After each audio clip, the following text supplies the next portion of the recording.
I was given the book about 4 years ago, and it was one of those experiences. I sat down and read the thing completely straight through. There was an immediate connection to the story, seeing the world through a child's point of view, particularly the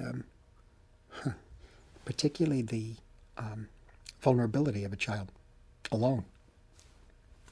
And this is this boy living in the walls of this giant, almost like a giant engine of some sort, this train station, and he's on his own. You know, he's trying to make that connection with his father whom he lost. He's trying to connect to someone for some reason in life. When I was reading the book, I didn't realize that the older gentleman in the toy store was going to turn out to be George Méliès. It's a true story. He did wind up in a toy store for 16 years. He was broke. You know, and he was found at the Gare de Montparnasse, which doesn't exist anymore, that train station in Paris.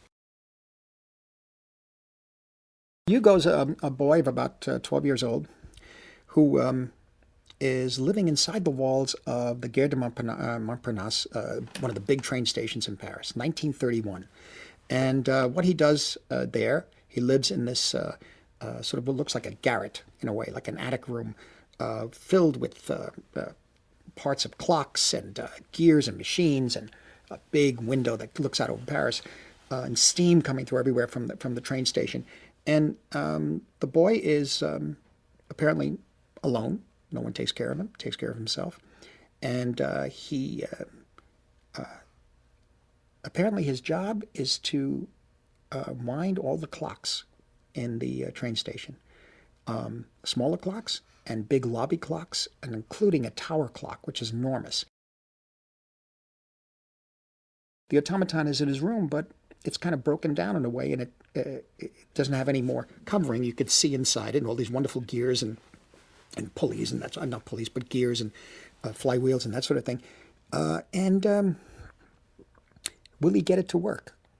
Will he get it to work? And what does it mean?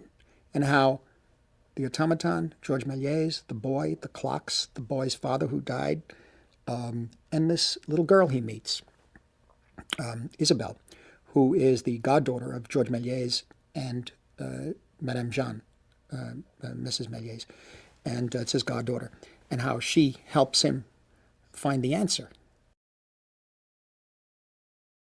The station inspector, well, he makes sure everything is moving correctly, and if there's a problem with a robbery or whatever, that station inspector is there, making sure everything runs in a military fashion, really, particularly at that time. But primarily is to make sure that no kids get hurt, and that he has to question any kid, any child who looks like a street urchin. And if they have no family, they go to an orphanage. We asked Brian Selznick if we could open up this part, because I just didn't want it to be a figure of fear, the villain's out to get you, and this sort of thing. And basically, all he does is threaten the boy, in a sense, catch the boy. I wanted to have a little more flavor and more levels to him. And so I thought by working with Sacha Baron Cohen, we could find that. It was Blackie, Enzo, and Borsellino, 3 Dobermans. And I said, it sounds like a gangster film. I said, it sounds like we have a mob, a gang of bank robbers or something. Blackie, Enzo, and Borsellino.